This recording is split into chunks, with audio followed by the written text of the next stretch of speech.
Alrighty, from the Pittsburgh Sports Live Studios, it's another Pittsburgh Penguins live chat.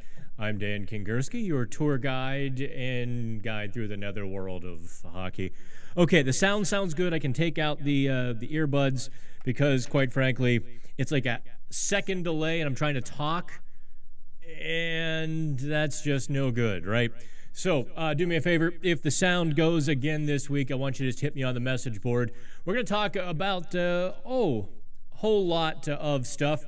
Of course, I can't help but just correct people day and night about this guy. We'll talk Jack Johnson. We'll also talk about Olli Maatta as the Penguins have some big decisions looming. Oh, speaking of big decisions, I wrote I don't quite know how to term it. It certainly wasn't controversial what I wrote on Tuesday about Jim Rutherford's biggest mistake. I really put Penguins fans between a rock and a hard place because they wanted to shake their fist, say, Kingerski, don't you dare talk about Phil Kessel, but then I also wrapped it in Jim Rutherford making a mistake, and so the Penguins fan base didn't know how to react. They were like the Hulk, caught it with like one eye green and one eye, the other eye agreeing with me. That's what happens with nuance and context, and when you speak the truth beyond what you get from the Twitterverse, the blogosphere, even some folks who are great writers but not necessarily hockey folks. This is hopefully why you come to Pittsburgh Hockey Now, is because, well, I'll be the first to admit I'm not the greatest writer on the planet. I do think that we're certainly going to give you a lot of hockey. Want to say a big congrats to our boys up in Boston as we launched Boston Hockey Now late last week. It is flying up there in Boston. It's such a unique thing to be dealing with two different fan bases right now, as I'm dealing with the Penguins fan base, but also helping them get started and dealing with the Boston Bruins fan base. And the Bruins organization, too, to their credit, has been fantastic to work with. Everything short of the red carpet they rolled out for us and have really been helping us and looking out for us. It's been wonderful. And so a huge thank you to everybody up there in Boston. I don't think we're going to talk too much about that. We'll also, as we talk about big decisions, don't forget to hit me up on the chat board. Big decisions, that guy is going to be heavily involved. And, of course, it's all going to pinwheel through that guy. Where do you want to start, kids? We can let's start a bit with what I wrote on Tuesday. And let's rewind that. If you didn't read on Pittsburgh Hockey Now on Tuesday, I essentially said the Penguins' entire 2018-19 season was indeed defined by their offseason last summer, and Jim Rutherford's huge mistake. I don't know that I can say it was in hindsight, because certainly some of the organization agreed back then that Rutherford should trade Phil Kessel. And there was certainly a contingent in the Penguins organization that was on board with that. Rutherford really kind of shut it down. The rumors all but died by draft day. Even though some teams, as Pittsburgh Hockey Now was told, at least a couple teams kind of in that middle, just in, just out of the playoff bubbles. Don't know which conference. We just know two teams made some very interesting opening offers last summer. But it didn't go very far, at least at the top of the Penguins organization. And rewinding everything, as I wrote kind of the Carl Hagelin to Tanner Pearson to Eric Goodbranson trade tree, and if the Penguins came out ahead, spoiler alert, I gave that a C-.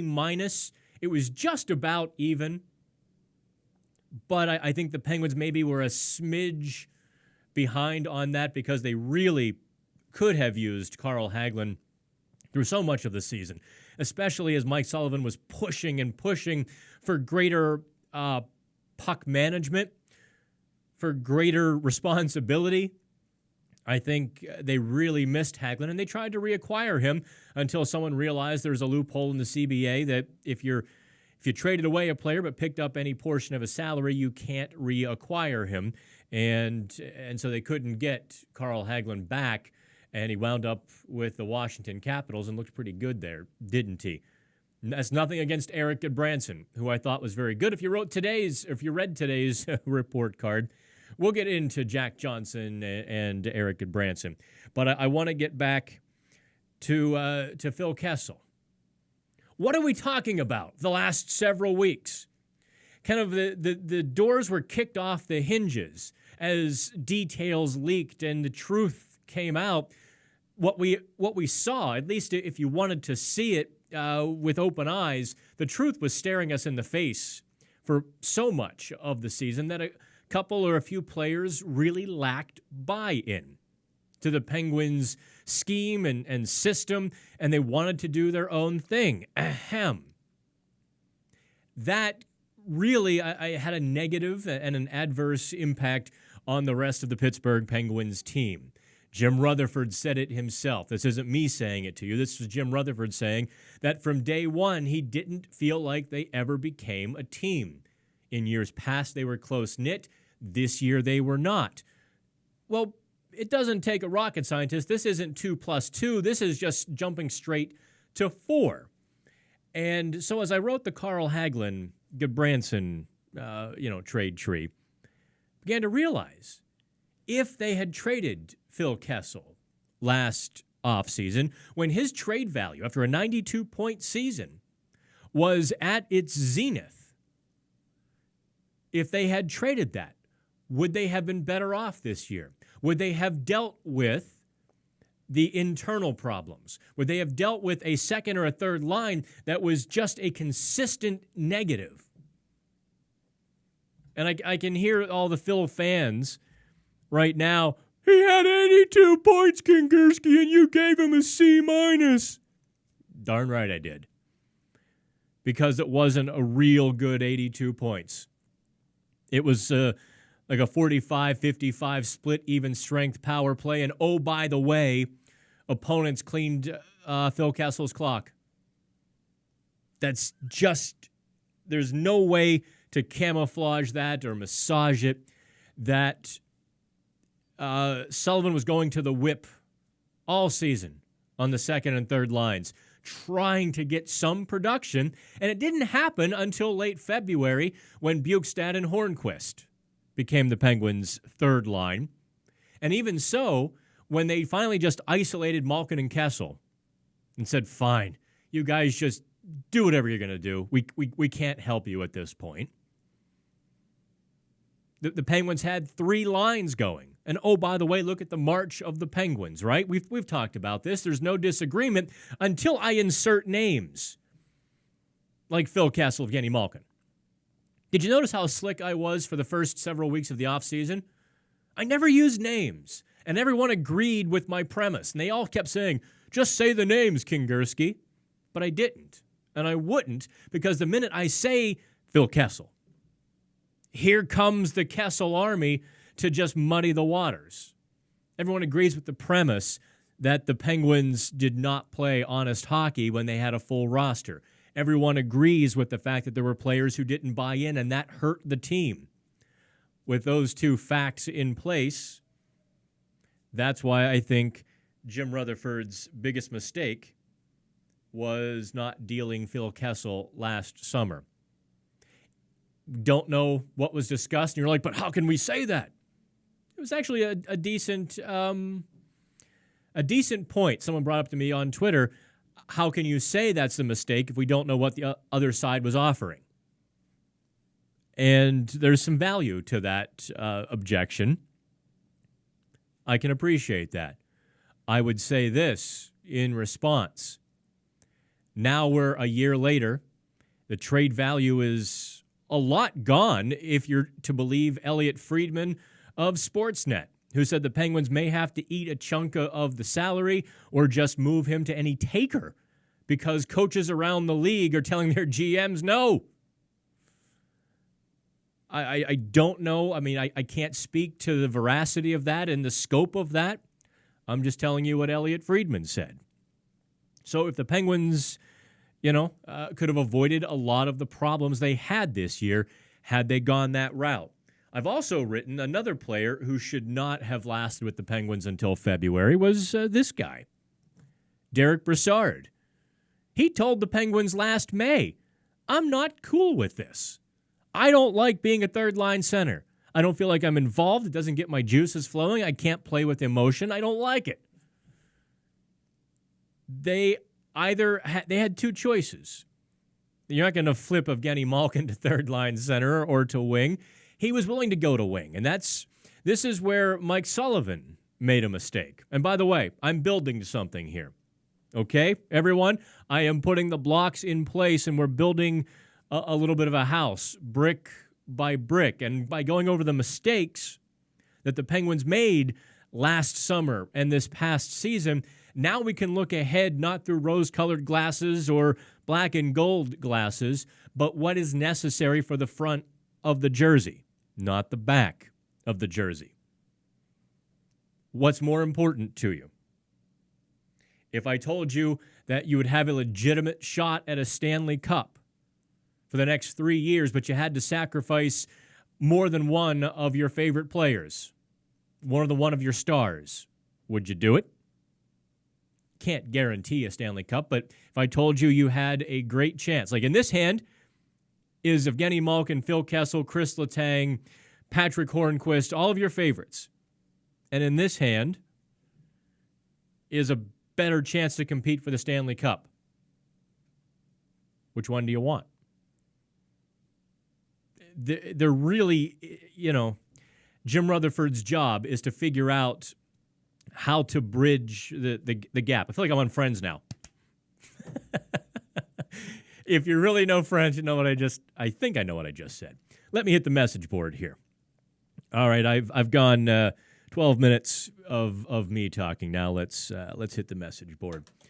And these aren't readers, by the way. I don't know. Walt Flanagan. I don't think this team is salvageable. I personally think there is a need to shake up the team in a big, big way.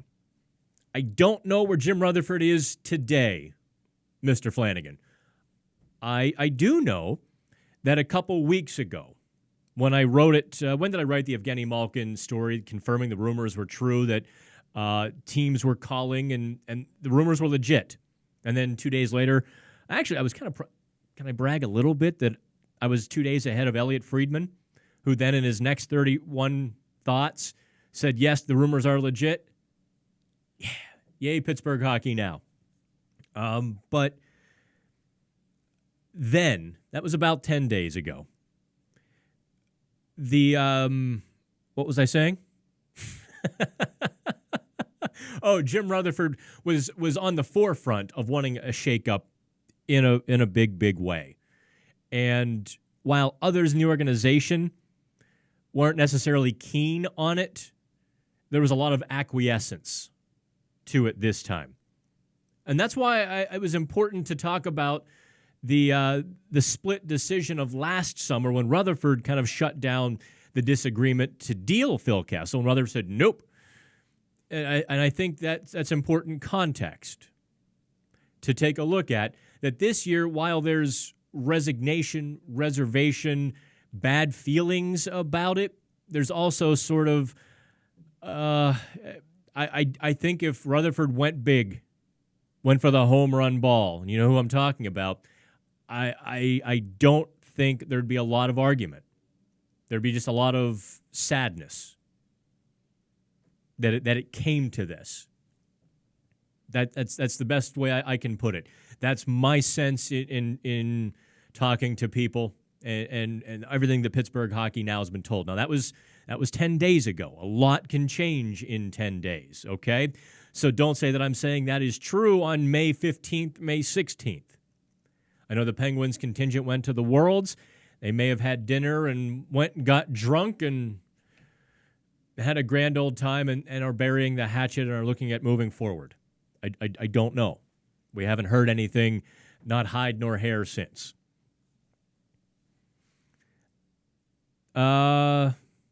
Corey says hi. Hi, Corey.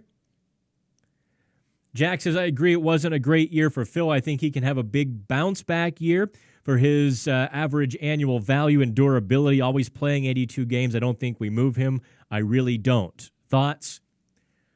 Jack, I'd erase that 82 games thing.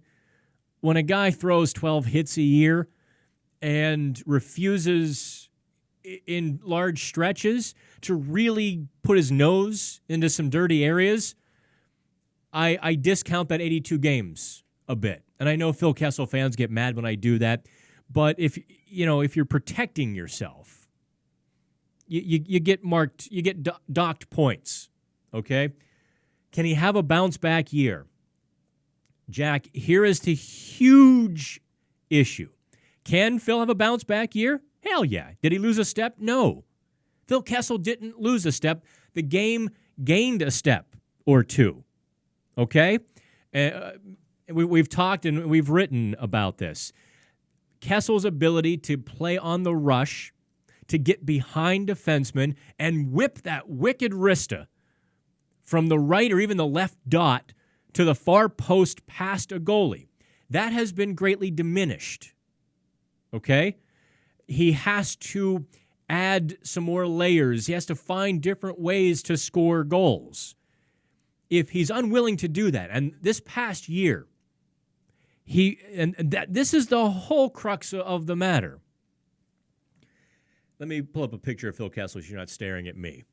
The whole crux of the matter was that Kessel wouldn't. The coaches were pushing in one direction, and he was going a different direction. He wanted to play on the rush. He didn't want to play a hard defensive style. He's not hard to play against. He wanted to play as he's traditionally played. And therein lied the great schism and the chasm. Now, also, tying in last year, here's Mike Sullivan explaining to Pittsburgh Hockey Now. This is at the draft. This is in the bowels of the Dallas Arena last June. This is Mike Sullivan tamping down all of the reports, us included. The Athletic had it. The Pittsburgh Post-Gazette had the Post-Gazette had it. And I don't know if the Trib did or not.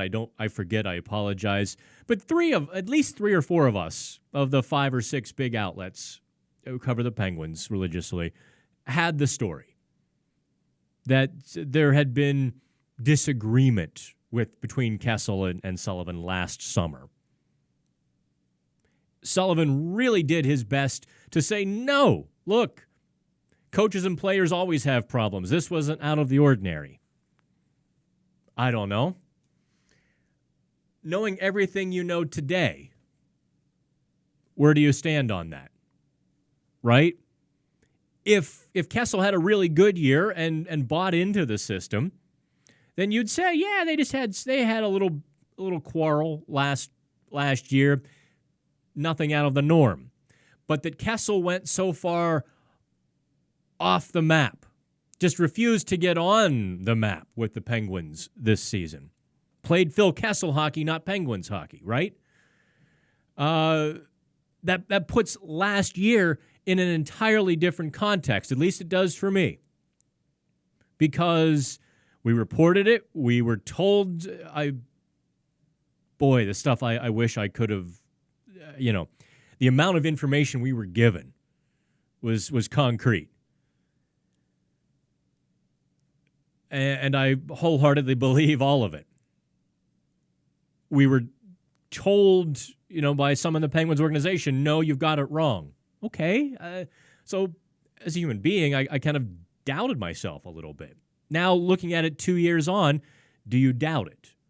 That coexistence, Kessel and Sullivan, is not in the Penguins' best interest.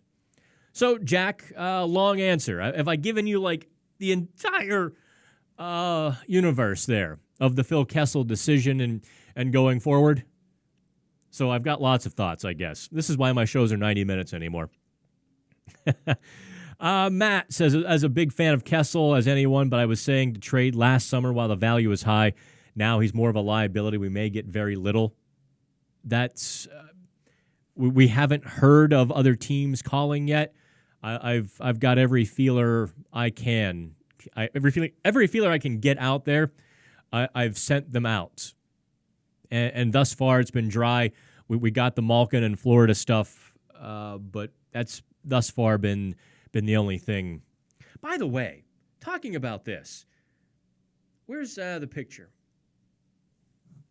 Boy, that caused a little bit of a stir on social media when, was it Penguins Jesus, who I finally met in person, by the way. Good dude. Last week at a Pirates game. Not the time to put your house up for sale, but that's what Chris Letang did a couple of weeks ago. So everyone was like, do we report this? I didn't write a story just because I don't know anything. And to report it would be to infer something in this case, and I didn't want to infer anything. Add it on to his family. Maybe he wants to add on to his house. We have not been told the Penguins are shopping Chris Letang, and so I think that whole house for sale thing was an eyebrow raise, but as of right now, nothing. I reserve the right to amend previous comments at any point in the future, okay? Let's see here. Oh, and the fist bumps mean, yeah, okay. All right, I'm looking at all the comments here. I appreciate everyone hopping on for the evening show because people keep asking me to do evening shows.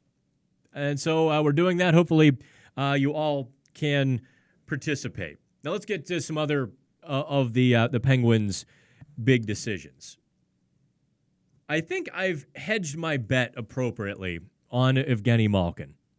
I maintain, yes, the Penguins probably could get younger and maybe a little better if they dealt Evgeny Malkin. They'll never get a player of equal value. I mean, you just don't with Evgeny Malkin. Maybe they could get a little better. But if Malkin kind of takes a breath and says, I want to be here being Pittsburgh, I am under the belief that a player of that stature gets the benefit of the doubt. And if he says he can coexist in the Penguins' current coaching structures and all of that, and he can buy in, he gets to stay. You don't want to deal him. And I think that's where I'm at with it. But if he's hardcore, be like, and he's just not having it. He's not happy, or he wants to remain a Penguin, but on his own terms, that's where I say, sorry, man, you can't do this on your own terms. You have to at least meet us halfway. And I think Malkin has met the Penguins halfway on some past coaches. From things we've been told over the years, he essentially ignored Mike Johnston. He was pleasant and cordial and all of that, but he was going to play Evgeny Malkin's game. And maybe that's why Malkin didn't have the struggles that Crosby did, because Crosby was trying so hard to play that 1-3-1 counterattack that Mike Johnston installed, which, by the way, the organization told Mike Johnston, okay, we want you to design this counterattack system and put the puck on Sidney Crosby's stick. Well, that's what he did, but the key ingredient which was missing was that speed rush. And so when Mike Sullivan flipped it all around, the Penguins were just, they were no longer monkeys on a football. They were all of a sudden, happy, healthy, and having a blast and going all in the same direction. 2 points. Chris Letang is not I'm not going to read that. Chris Letang is just fine. He literally sat out the entire lockout and waited for it to end to sign in the KHL. I don't remember any of that. I hate. You can tell like my reservations and consternation. I don't like. I'm not going to insult any players or say they're not smart or any of that stuff. I know you fans can do it, and I can't stop you. Train fan. Hey, Dan, good to hear another live chat. I was watching a hockey YouTube channel from Canada, They mentioned my article that I wrote about Malkin. Cool. Hopefully it wasn't in such terrible context. A couple of the, what do they call that? When someone just rewrites your article and posts it. Dan Kingerski said X, Y, and Z. Kingerski said, I'm like, come on. Just link to my article instead of saying what I said. One of the big sites like that completely butchered it. Said that I said the Penguins had asked for Jonathan Huberdeau, and then they proceeded to bash that notion, and why would I say that? I was like, I didn't. I didn't say the Penguins asked for Huberdeau. I said his name had been mentioned somewhere in the dialogue, be it internally in the Penguins, be it internally in Florida, be it on the phone. We know it's somewhere in that puzzle. We have no idea where, because that name. Forgive me. I'm doing essentially a radio show and trying to edit myself so I don't out any sources, but we know that's obviously would be something that's in play. But someone said that I said that the Penguins asked for him and a number one and a prospect, and that this wasn't true. That's why I hate when people rewrite, because I was so specifically careful on my wording for all of that. And someone just blew through it, and I was like, oh, come on. Oh, Walt Flanagan says he can insult players because he's a jerk. Okay. Listen, I'm a jerk too. Just look at all the subtweets. I graded Jack Johnson and Eric Goodbranson today. Oh, you're right. I meant to imply, not infer. You make an implication, the audience will infer from said implications. Boy, you are a jerk, Walt Flanagan. Thank you. Let's get to this, what I wrote on Wednesday.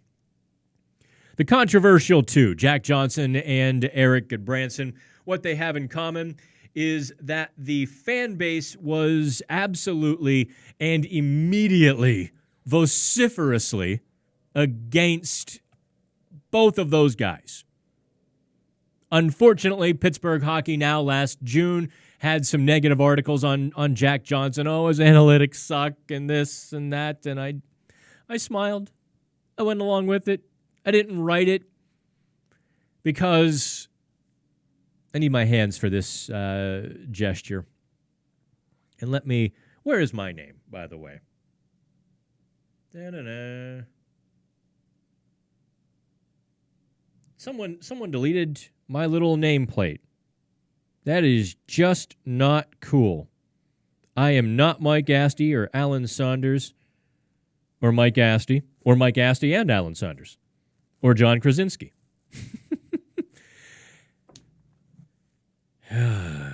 Anywho, we'll put this on the screen.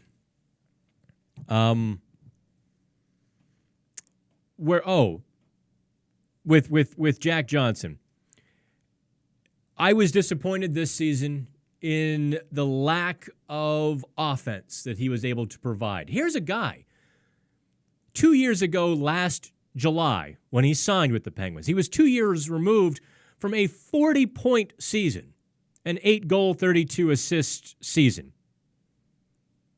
And he had a few less points in 2016-17. It was 2017-18 when he dropped down to the teens. And he only had 13 points again this season. I know that he's got more offensive upside. And so I understand when bloggers just conflagrate themselves. Self-conflagration, right? When bloggers just go nuts. Oh, he's not enough offense. People want every defenseman to be like Chris Letang, but then they criticize Chris Letang. It takes all kinds to build a defensive core. What Johnson has really done, and this is why I haven't defended Jack Johnson. I've corrected bad and uninformed and ignorant takes because so many people who don't work or haven't worked in the game, they've got this universe, right? Penguins fans have this universe. They've lived and they've watched Penguins through this, this world. But hockey is this big. And there's so much more color and context that goes beyond the Pittsburgh Penguins dogma. And I knew Jack Johnson lived in this universe, not this world. What Johnson did this season was he focused his energies and really made sure to provide a needed service and services to the Penguins in a very defensive capacity, keeping Matt Murray's eyes and legs clear. That's huge.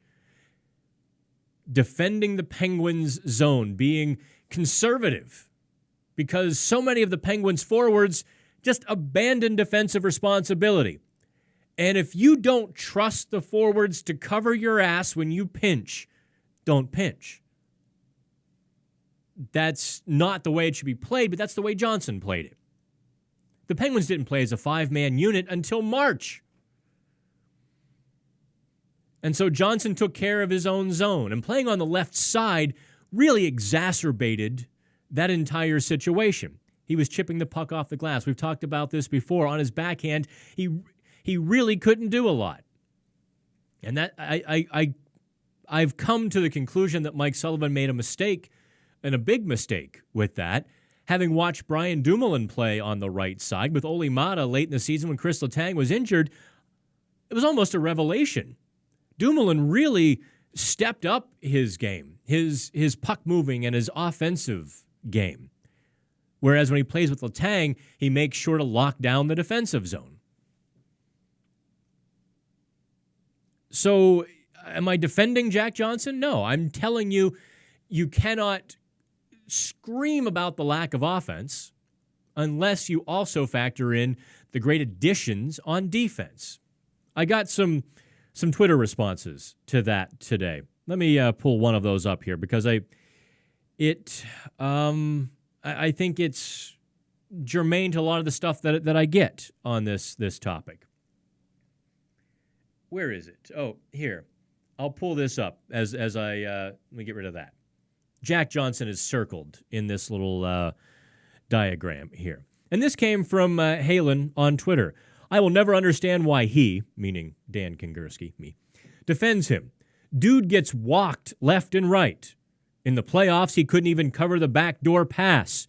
We need puck moving, not crease clearing. Dude was 3rd overall pick, and he sucks in the offensive zone.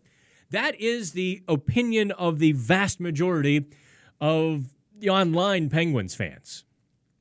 Now let me just rip that apart and dissect it for you, okay? Dude gets walked left and right. Absolutely not true. Dude doesn't get walked. Rarely does he.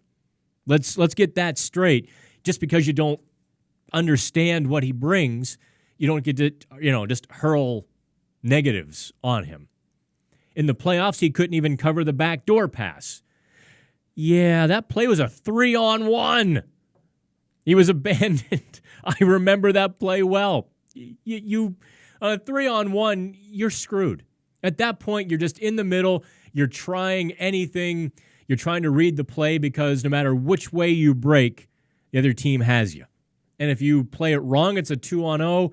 If you try to stay in the middle, well, they get a shot in deep regardless. Why is Johnson on the one guy back on a 3-on-1? You see, that's the craziness that drives me nuts. Somehow it was Jack Johnson's fault. He was the guy back on a 3-on-1. It was his fault. But so many of you go there. So many fans go there. Let me pull up that diagram here. Some bloggers and former hockey writers were killing Johnson on this play. Johnson circled. And I think I've shown this before, but while we're talking about it, and again, I gave Johnson a C+. I wouldn't exactly say I sang his praises on Wednesday morning. Johnson nullifies the rush right here. Boom. loose puck. Justin Schultz is in prime position to pick up that loose puck. Evgeny Malkin and Phil Kessel, in theory, have their guys. Well, Schultz lost his battle. Malkin lost his man. Kessel lost his man. And Johnson kind of slowly took away the slot, kind of guarding against a pinching defenseman or, a late trailer. Didn't get to the net in time because, well, he was guarding a different area. Phil Kessel was guarding the front of the net. Now, in hindsight, you can say, well, don't let Phil Kessel guard the front of the net. But you can't do that because if Johnson goes crashing down low with Phil Kessel, well, then the Penguins have two guys there, and the slot is wide open. That's kind of the stuff that I've been correcting all season. And I wish I could get through, but at some point, at some point, you just give up, right? And you just say it and you move on. For those who will hear it, then hopefully you reach a couple people and educate a few folks. I kind of think I know what I'm talking about after 20 years doing this. Working in the game, out the game, talking to all the people I talk to. Not all of my opinions are mine. Sometimes I talk to really smart people. And they tell me my opinions are wrong or I'm right and explain it. And this is the learning curve, which I download and pass along to you. So I gave Jack Johnson a C+. I gave Eric Goodbranson a B+. I really thought Goodbranson was good. He only had 2 assists. I would have liked to have seen a few more points. He was playing almost 19 minutes a game in the 19 games in the regular season that he played with the Penguins. I really thought he kept the bobbles, which every defenseman has a few bobbles, right? You take out a couple miscues. It's only when it becomes a recurring issue that it becomes an issue. Goodbranson was tough. He moved the puck exceedingly well. I mean, I think he exceeded the Penguins' wildest expectations. And so I gave him a B+, and I docked points for only a couple of assists. But maybe I should have given those back because he drew the fire away from Crosby, Malkin, Kessel. And that is huge. It's something that a player like Ryan Reeves couldn't do because Reeves played 5 to 8 minutes and would not be on the ice in the third period, even late in the second or close games, whereas Goodbranson was. So you knew if you did something stupid, you'd have to deal with Goodbranson. He's a leader. He's that guy who knows when to stick up for teammates. Maybe I should have given him an A-. And someone had commented on the website, really, it was one of those well-meaning but very misguided comments. And I apologize if you're watching. To get a B+, a player would have to be in the top 15% of second-pairing defensemen. And that really isn't necessarily true. First of all, Goodbranson makes $4 million. A little, it's actually, in 2019, 2020, that's not stiff for a third-pairing defenseman. It's on the higher side, but it's not stiff. Every veteran defenseman now is making $3.5 for baseline salary. Jack Johnson's $3.25. Those things should be factored in. And quite frankly, I'm not grading these guys against other teams and I am grading them on how they filled their role with the Penguins. It doesn't matter if Goodbranson would make $20 million. I'm going to grade him on being the right side third-pairing defenseman. The contract is between Rutherford and ownership, but $4 million isn't necessarily too rich. Penguins Twitter is a cesspool hellscape of hive mind groupthink. Shun the non-believer in the way the Penguins Twitter. See, Walt, now we're back on the same page. Hugo Zamora says Penguins suck. They rely too much on Sid. I don't know that they want to. I think this year that just kind of evolved. Last year they relied a lot on Malkin as Jake Gensel struggled and Crosby found himself without line mates a year ago. This year, Malkin got his wish, got to play with Kessel, and it didn't work. Crosby and Gensel reemerged from his sophomore slump, and those two were dynamite. End of the day, can you see Jack Johnson as part of a team that raises Lord Stanley? Absolutely. Look, I know Penguins fans have it programmed into them to absolutely hate players who are defensive and don't have that offensive game. Washington won the Stanley Cup with Brooks Orpik as a main player. Okay? The Penguins went to the Stanley Cup final with Hal Gill in 2008. Did Gill win the Cup with them in 2009? I don't think so. Think of this. And here is, for everyone who wants to argue, here is your prime example to just listen and consider what dumbass Kingerski is telling you, okay? In 2009-10, the defending Stanley Cup champion Penguins, led by Dan Bilesman, decided they would reinvent the game. Gone was Rob Scuderi. Gone was Hal Gill. Gone was any defensive defenseman. They wanted 6 skating, mobile, puck-moving defensemen. This was what they wanted. They wanted to reinvent the game. Go time. We don't need toughness. We need more skating. Hal Gill, in the second round of the playoffs, shut down Evgeny Malkin to the point that Malkin was ready to quit in that series. Befuddled and blanketed him. And Montreal ended the Penguins' reign with defensive defensemen. You can't have 5 or 6 defensive defensemen. You can't even, 3 is probably too many. 1 or 2, yeah, you can absolutely win a Stanley Cup. And in fact, I will go further. You need a physical, net-clearing presence. Brian Dumoulin and Ron Hainsey did that for the 17 team. They don't get the credit. Dumoulin really didn't get the credit that year, especially, that he deserved. Dumoulin realized the problem with the Penguins, that they didn't have a defenseman fighting in front of the net. And he really went to school and went to work to do that for his team. So, yes. Yes, absolutely. Now, can the defenseman be defensive and turn the puck over a lot? No. You can't have that. You can, however, be defensive and only have 32 turnovers, which is where Johnson fit. I don't know that the Penguins can go long-term with Goodbranson and Johnson. I don't know. I don't know. But if the Pettersson-Goodbranson pairing can stay as it were, and Johnson and Schultz can resume, look, Jack Johnson was a plus 14 in the second half of the season. He went from minus 17 to plus 13. Does that not say something to you? At least a little bit. Is Kessel getting traded or not?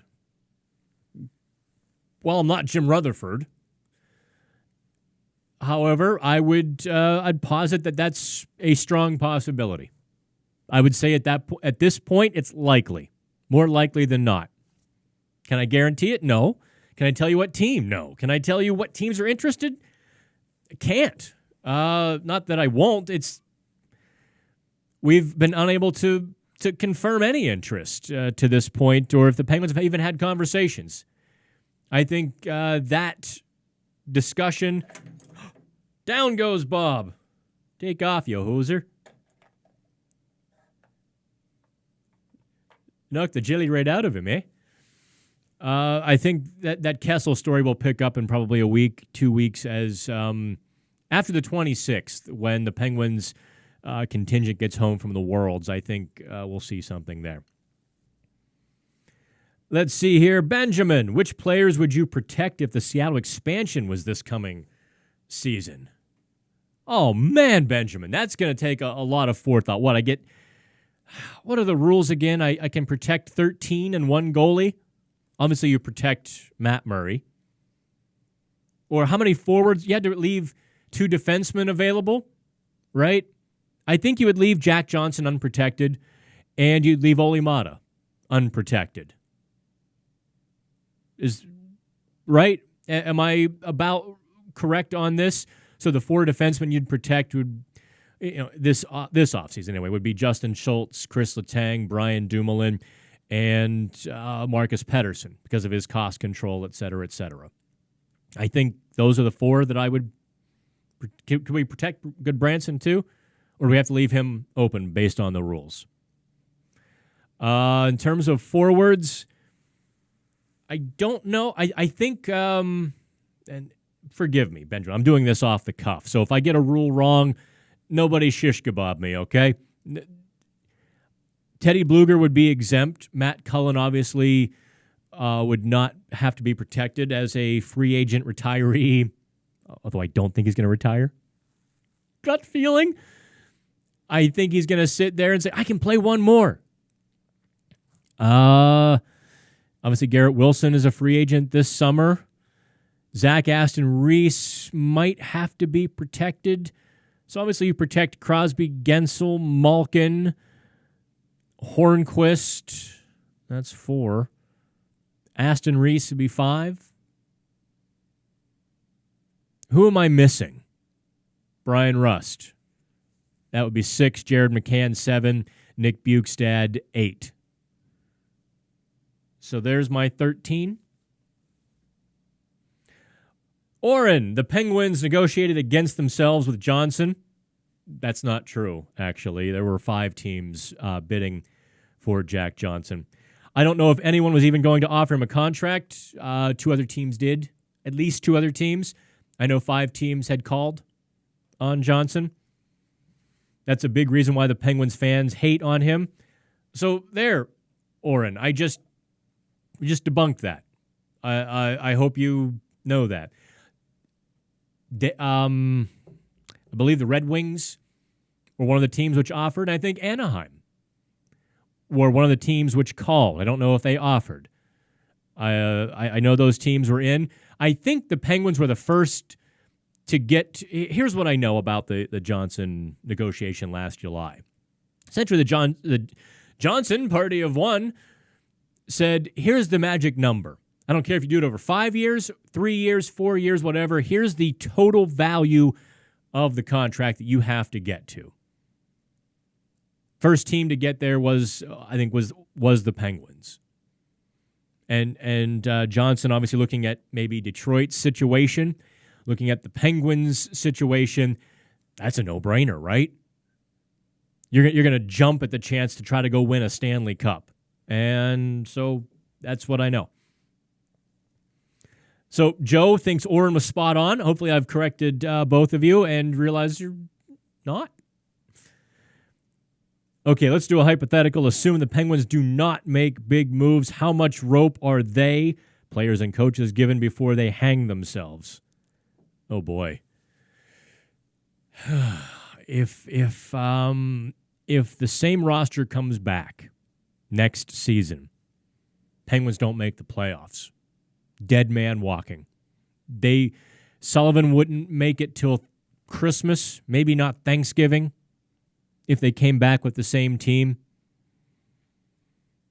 I think the locker room would tear itself apart.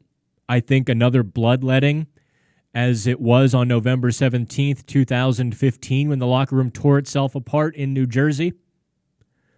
I think another one of those would happen. Not to be overly dramatic or anything. I don't think a couple of the team leaders would stand for another season of the insubordination. And at that point, you've got some pretty big names, some pretty big contracts, and some pretty big talents talking to each other about how to fix things. And I don't think it would have a good ending. Then again, last time it tore itself apart, they got Mike Sullivan and themselves a Stanley Cup. So you never know. if you're burying the seed or planting it.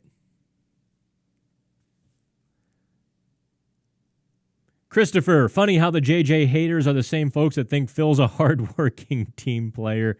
I will point this out. What's the knock on Jack Johnson? First and foremost, is bad analytics, right? He and Phil Kessel were within tenths of a point, within a point of each other in terms of Corsi this year. Now, when Jack Johnson and Phil Kessel were on the ice together, without Evgeny Malkin, do you want to know how bad their Corsi was? This is like the Derek Brassard days. 38%. When Evgeny Malkin was tossed back into the mix, it was about 47%. Johnson, without those two, was also at about 47%, which is a big rise. He was at like 42% mid-season, so he really upped that in the second half of the season. Hey, my trade guy, Kyle, is back. Malkin to the Canucks for Kings, Ransom, Brock Besser, Elias Pettersson, and their first and Tanev. I don't know, Kyle. Do you think the Penguins would do that without asking for more? I mean, Elias Pettersson is good and all, but, Brock Besser is a nice icing on the cake. And Tanev and a number one is, those are all candles on the cake. Was that really enough for Evgeny Malkin? I love you, Kyle. Poor Pens fan 77 here on the chat board is actually taking Kyle seriously. No. Don't do that, Pens fan. Hey, trade Kessel to the Maple Leafs for Tavares.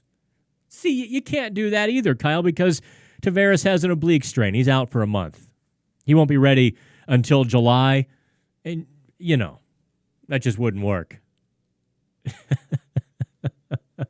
All right, where else do you kids want to go with some of this this here craziness? In terms of big decision, we're talking about defenseman. Here's the guy that I think is all but assured to go. I'd love to tell you more about Olli Maatta. I really don't know. I don't understand why I saw such polarized Maattas this season. And I've talked about this before. When he came back from injuries, when he was rested and ready to go, he was really good. He was quick. He was energetic in all phases. He moved the puck. He skated. His feet were moving. As time would go on, he would become the slow and plodding version of Olli Maatta. I don't necessarily understand why that was the case. Obviously, you can speculate, but I don't know why that would be. And if you're the Penguins, you cut up all the highlight clips for the rested, energized Malkin and try to explain away the slow-footed Olli Maatta that we saw. Sign Bartosak? Who the heck is Bartosak? Maatta Kessel to the Oilers for McDavid and Ethan Bear. I don't know. Maatta and Kessel to the Oilers for Ethan Bear is a good trade. I don't know. McDavid is just, he's okay, right?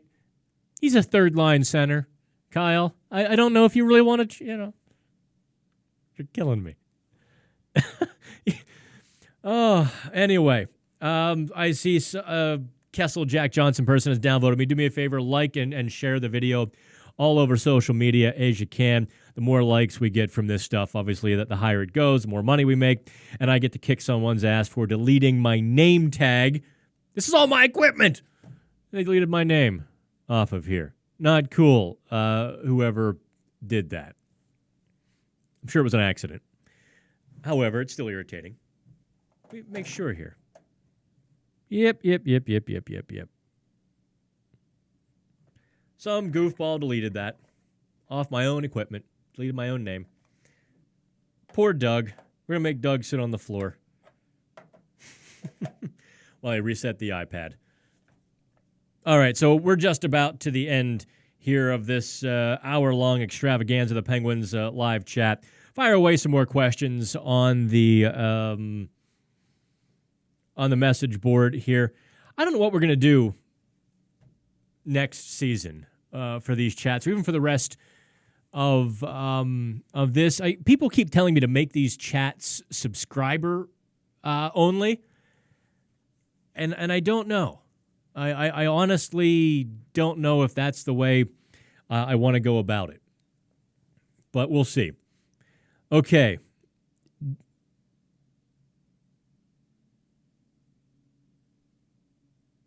Okay, I'm going to try to read D'Lo's comment here.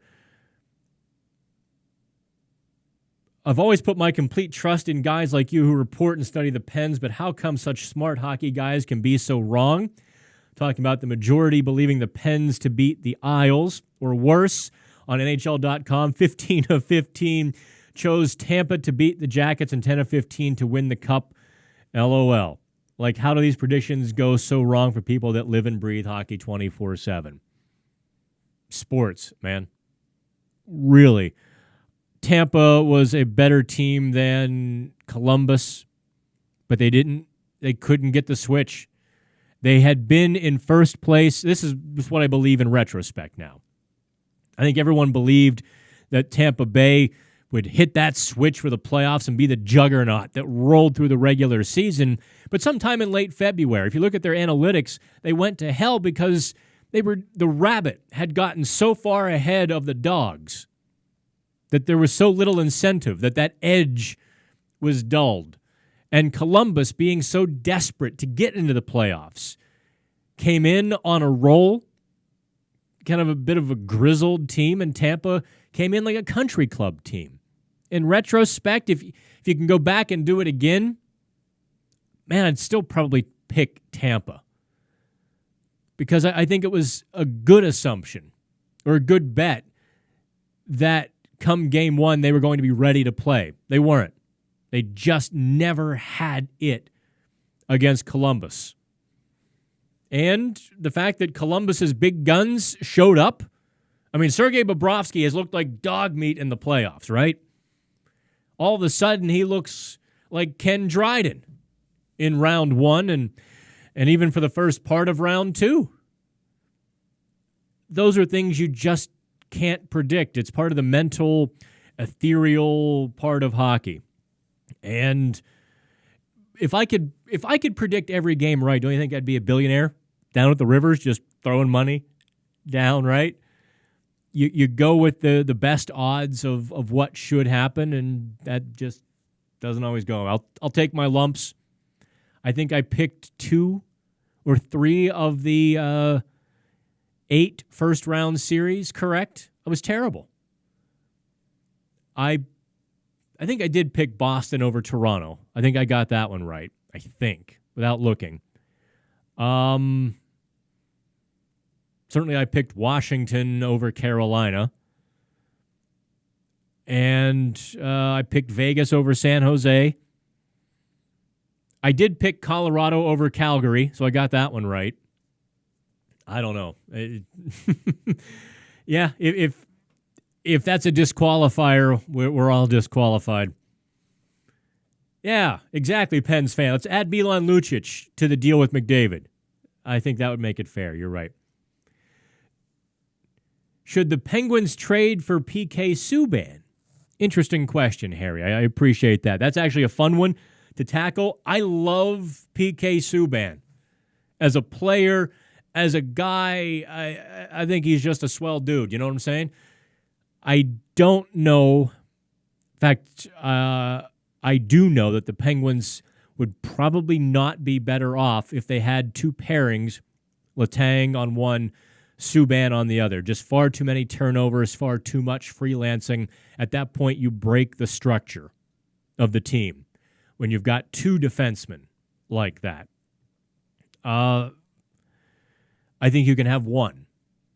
If somebody bowled the Penguins over for an offer on Letang, hypothetically, I don't, certainly there's been no word of that. Then I think Subban, you look at him as a replacement. But you do lose a little bit in the salary cap there, because Subban makes what, 9.5, 10.5 a year, maybe even 11.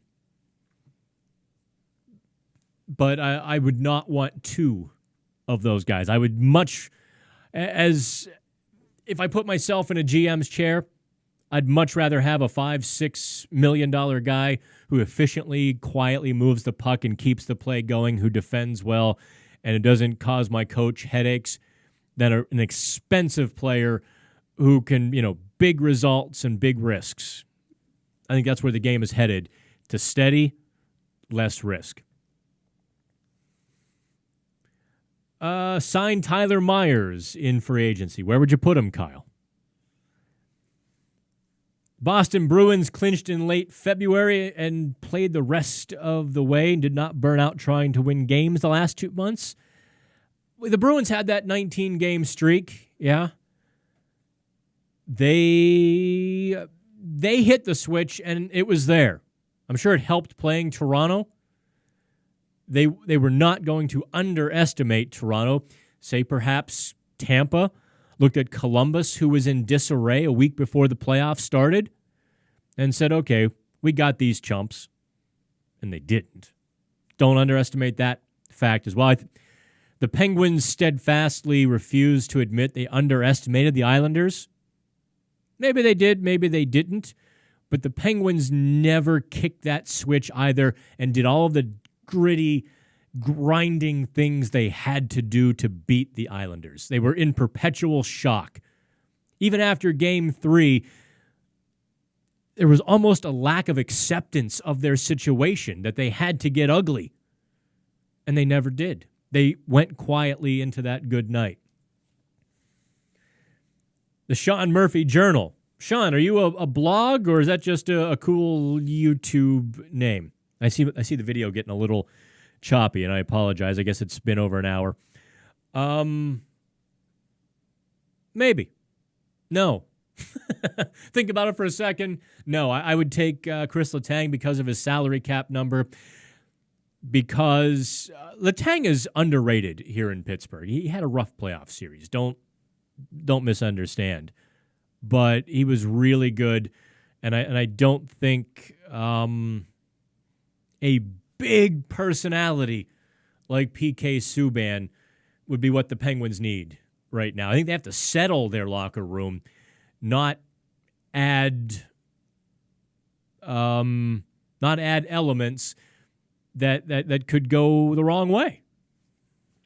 I think this has to be Crosby's team. And this has to the Penguins have to get in Crosby's mold and in Crosby's image going forward. And by that I mean doing whatever's necessary for the team, kind of gritty, grindy, below the dots. Grinding below the dots kind of players. All right. The video is annoying me. I can see it. So we are going to wrap this up. Like I said, share, comment. Much appreciated. Check out Pittsburgh Hockey Now. Also check out BostonHockeyNow.com. And we've got another couple on the way this summer. Unless things change. We had a couple we thought we were going to launch a few weeks ago, and suddenly a contract turned up that hijacked and derailed that, at least for the time being. You never know what twists and turns await. But I've got some cool things planned and some cool ideas, and I've got some great people who are going to help me out with that. I am Dan Kingerski, minus my nameplate, which people who come here deleted. Have fun, kids. By the way, Redbeards, all-you-can-eat wings, Wednesday night, $12.99. I'll see you there.